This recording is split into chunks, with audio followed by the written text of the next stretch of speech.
Welcome back to another mental health moment with Be Inspired Counseling and Consulting. So, I am joined by our resident child, teen, young adult, whatever you want to call it, expert here, therapist at Be Inspired. And she is going to be talking about a topic that I think for any parent, and myself included, is sometimes something that can be a struggle depending on what stage of development your child is in. And depending on what stage of development they're in, you may have more of some of this that we're going to talk about today in certain stages of their life and less of it in other stages of your life. But it's still important to figure this thing out. And that thing that we're talking about today is connection with your child and creating that connection with your child, no matter what age or stage that they're in. So welcome, EJ. Hello, Thanks hello. for coming. Thanks for coming. So tell us a little bit about kind of like, number one, why is connection?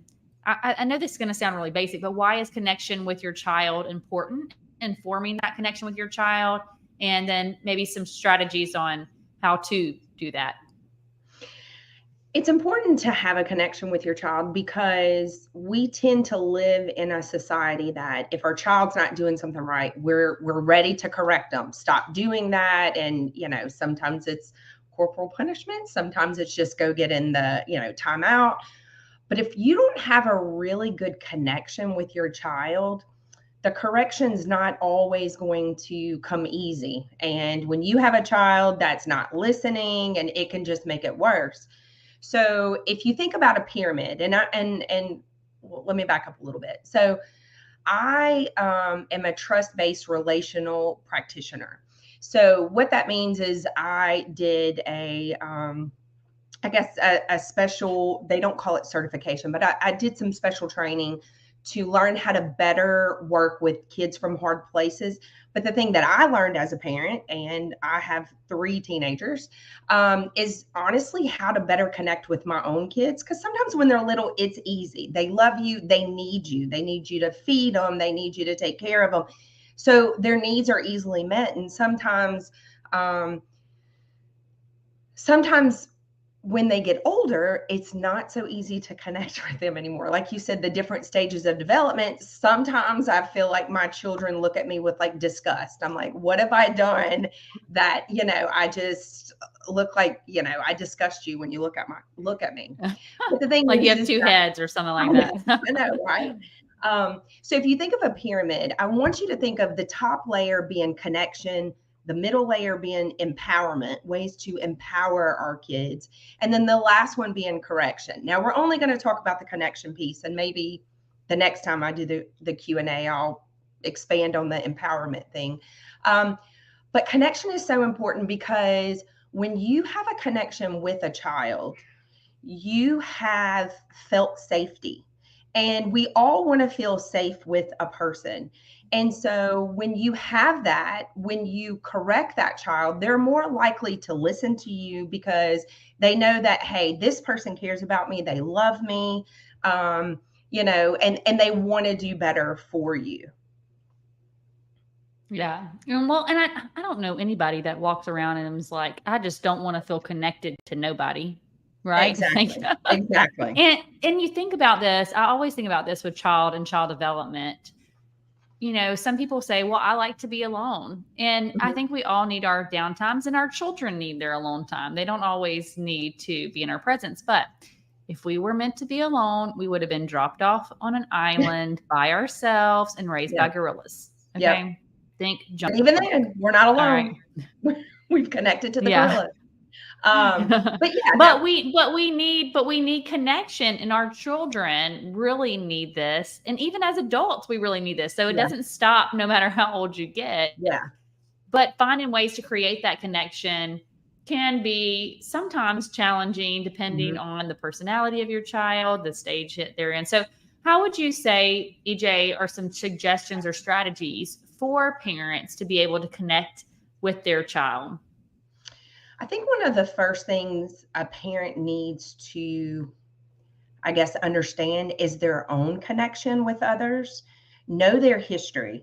And it doesn't mean like if you came from a hard place yourself or you came from an environment that maybe you didn't have the best connection with your own caregiver or others, it doesn't mean that you can't form that connection with others.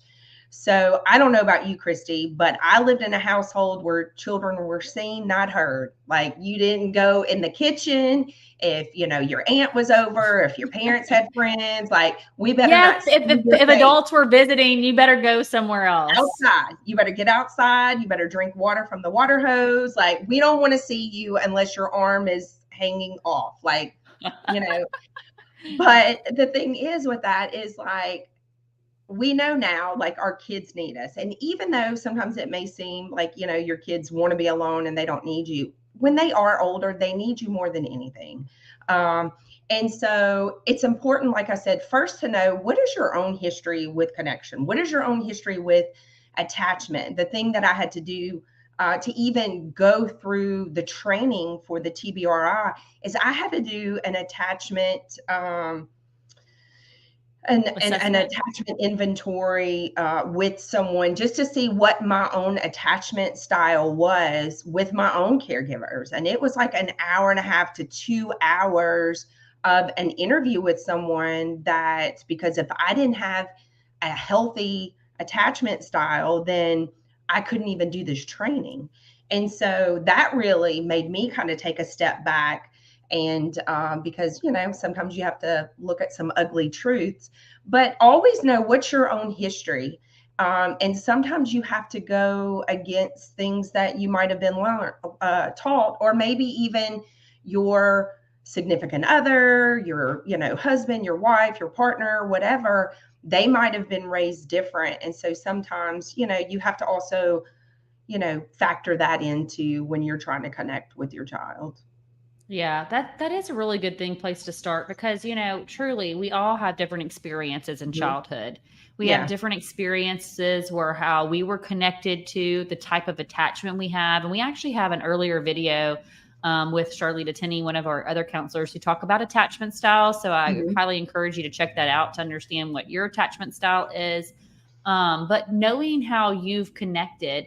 And then also, I'm thinking, as you're talking, EJ, like, knowing what made you feel connected as a child is very important too. Yep. And then what made you feel disconnected from the people that you cared about is also a good reflection to do. And it doesn't mean that we want to, like, definitely do things differently, but it does help because your child might need different type of connection than you needed. But it's a good awareness to know, like, how did I give and receive love? How did I give and feel connected? And then that might help you and inform you on maybe what not to do, or maybe what to do with your child. Yeah. Because one of the things you definitely want to do is you want to build trust with your child. You want to have that trust. You want to give them voice. You want to let them know that what they say, what they do matters. You may not always agree on things, but you want them to know that they matter. And sometimes that is very difficult, particularly when they are in a certain stage of development, like those junior high, probably it seems like it's getting younger and younger, like 5th, 6th grade, definitely 7th and 8th. They're trying to figure out who they are to others. They're trying on different identities. I mean, you and I we both have a child the same age, and we know, like, they're hanging around with this friend this week, these friends this week. At one time, ours were hanging around each other. They're trying to figure out who they are and connecting with others. And so when you model a good connection and a good attachment to your child and teach them that, trust is important, but also that they have voice, then that can help build connection in other relationships. And one of the ways you can help your child to have a voice is give them choices. Like, if you want them to do something, it's kind of like, let's say they want to eat cereal for dinner. Okay. So don't have just sugary cereals in there. Have choices for them that's going to be, okay, you can have cereal for dinner and not what I've slaved over the stove for. But, giving them a choice is not giving in. And that's probably where I struggle sometimes with parents, because they think like giving choice or even compromises is another way that you can connect with your child. You can do this, but, you got to do this, this, and this first. But sometimes coming up, giving them choices and compromises, sometimes parents feel like they're giving in, and that's not what that is. That is teaching them autonomy. That's teaching them how to make choices, how to make decisions. yeah, how to make decisions. I probably have, particularly with the little ones. I don't know if yours ever did this, but you get up in the morning and they're fighting. I don't want to wear that. I don't want to wear that. And so I tell parents, okay, the night before, put out, let them pick 2 sets of things. And then they're like, well, it didn't work because then they wanted to wear a third thing. Okay, if it's 4 different outfits they need to pick the night before that you're going to agree on, that's, within the school dress code, then that does teach them. That teaches them so many things at an early age that I think sometimes we don't realize how important that is to teach them. They have a choice, to teach them compromises. Yeah. Yeah. And I do think, like you said, I mean, even in my past of working with children and teens, giving them the opportunity to have different choices that you kind of get to put on the table. Does that make sense? And it may be collaboration. It does help them go through that decision making process, but it also helps them have natural consequences, right? So if I don't choose this thing over here, then here's my consequence. Or if I do choose this, this is how it benefits me. So, they're learning how to make those decisions. And I don't know about you, EJ, but still as an adult, decision making is a really hard thing for me sometimes, and so, and also having the confidence in myself to make the right choice. Yeah. And so when you're doing that for children, you're giving them that opportunity to learn how to make the right choice. And you're giving them that practice in the context of one of the things you said at the beginning of that safety of that environment and that trust of that environment. Yeah. Well, is there any final things that you think maybe parents should know, or some other strategies you would say that may be helpful for them in connecting? Well, some really good ways to connect is particularly with little ones. Like when I'm in session with little ones and I want them to pay attention to what I'm saying or really grasp a concept that we're working on. And sometimes it's like herding cats, because I see 4 and 5-year-olds that's like, let's play. But eye contact is a way to connect. And so sometimes there's some kids that is very awkward for them, but making good eye contact, but in a way that you're on their level. I will tell parents, if their child is like throwing a fit, get down to their level, bend down, make eye contact. I will do a lot of touching. Touch is a great way to connect with someone. I may say, look at Miss EJ's eyes. I may like touch their chin a little. I always probably use this more. I'll be like, hold my hands. And so when you touch someone, that is a connection instantly, but also know your people. Some people don't like to be touched. But, saying, can you hold my hands? Can you look at my eyes? That is a way to connect. That is a way to get them to, whatever's going on, to maybe redirect them if they're about to throw a temper tantrum or something like that. So those are really good things. Using short phrases. Don't go into, and this was probably a huge pet peeve of mine because my dad did this lecture. We go through this big long lecture. It is short phrases. It is, I need you to try that with respect. Oh, are you talking to me? Or are you talking to the wall? Like, play is a huge way to connect with someone. And it doesn't matter what age they are. You can joke, you can play. I mean, us as adults, we're always laughing and joking and playing around at work. Play is probably the number one way to connect with your child, or connect with anyone, to be anybody. Honest. Yeah. So play is probably a big one. Like I said, eye contact, it might be touching their elbow, so those are always ways that you can also connect with somebody. Yeah. Well, EJ, if somebody is listening, they're like, okay, these are some great strategies, but I'm really dealing with some maybe behaviors or some challenges that I'm seeing my child go through that I just don't really know how to handle. What are some ways that you help children and teens, and I also know young adults, And how can people get in touch to find out more? I think that, just listening to them, ask them. Like, if there's a situation that's happened and you don't know how to discipline them, ask them, what do you think I should do? What do you think is a fair consequence for your actions? Like, listen to what they have to say. Um, and I'll hear kids often say, I understand that I needed to be punished because this is what I did.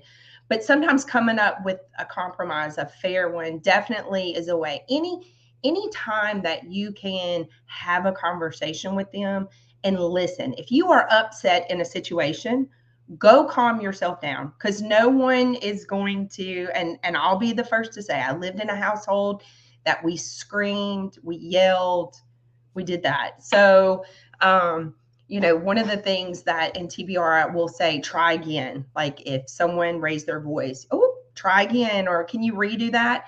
My children have told me, try again, mom, you need a redo. My husband told me a redo the other day because he said something and I was loud. He was like, redo. That was a little loud. And then we start laughing about it, which kind of lightens the situation. But yeah, so I mean, at the end of the day, if you feel like your connection is just not there, like sometimes it's so easy, like I said, when they're little, but when they become a teenager and they're struggling with things that maybe you struggled with as a teenager, sometimes we as parents don't know how to handle those situations. If your child asks to speak to somebody, listen to them. It may not be this big thing that's going on, but sometimes they just need a safe place to be able to just talk about things. I had a teenager recently, I haven't seen them in almost 11 months. Just a transition in life is going on. They didn't want to talk to parents, didn't want to talk to friends, didn't want to talk to, their significant loved one, whatever. They needed a place to be able. So sometimes that's what teenagers do. I've had plenty of teenagers ask to bring a parent in because they felt like, I'm a mediator and the parent may understand a little bit better or listen different because I'm an adult. But I want parents to know that listen to your child, listen to what they're saying, but they can definitely reach out. You can find my information at Be Inspired Counseling and Consulting online. We have an amazing website. Wink, wink. The best in town. A labor of love, that website, a labor of love. But yeah, so so they can definitely find us online. And like I said, I mean, if you have questions, any way we can help, definitely reach out. Yeah, and let us know. Well, thank you so much for coming on, EJ. And remember, if you're listening, you're a parent and you're like, whew, thank you guys for talking about this, just know that parenting is one of the hardest jobs you will ever do, Yes. And so sometimes just getting some extra support can be definitely helpful, but just know you're not alone. And if you have any questions, definitely reach out and we'll do our best to help you.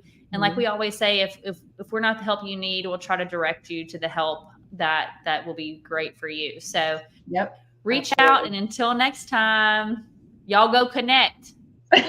Reach out and